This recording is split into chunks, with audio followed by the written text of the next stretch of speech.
The first time that you look at a hydrofoil, there's a lot going on underneath the surface of the water. In this video, I'm going to be talking about what each piece of the hydrofoil is called and what role each piece plays in your wake foil experience. Let's get into it.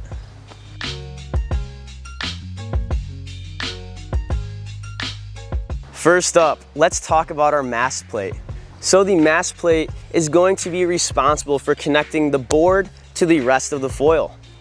If you look at the mast plate, you will see that there is a side with a convex structure on it, and then you're also going to see a flat side. The flat side of the mast plate is going to connect to the board, and the other side of it is going to connect to your hydrofoil. Moving down from our mast plate, let's talk about the mast. The mast of the hydrofoil is what makes it possible to hover above the water. A longer mast will allow you to get higher above the water than a smaller mast would. Moving on from the mast, we have the fuselage of the hydrofoil. The fuselage is going to determine how stable your foil is. If you have a shorter fuselage, it's going to be easier to pitch the foil up and down, which is going to make the foil more unstable and harder to learn on. With a longer fuselage, it's going to be harder to pitch the foil up and down, which is going to make it more stable and easier for you to learn on. Next up, we have the shim of the foil.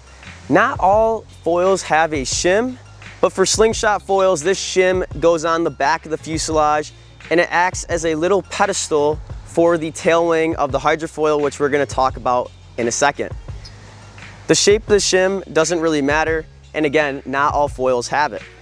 The tail wing of the hydrofoil, also known as the stabilizer or rear wing, is exactly what's in the name. It is a stabilizer. It stabilizes how you fly through the water. Smaller stabilizers, smaller rear wings, whatever you'd like to call it, are going to make it easier for the foil to pitch up or down, which again, like we just talked about, is going to make it more unstable and harder to learn on. Larger stabilizers are going to make it more stable and easier for you to learn how to ride. Last but not least, let's talk about the front wing of a hydrofoil. The front wing of the hydrofoil plays the biggest role in how the foil performs. Larger front wings are going to be more stable and are going to provide more lift, while smaller foils are going to be more nimble, but they're going to be a little less stable. Larger front wings also ride at slower speeds, while smaller foils tend to ride at faster speeds.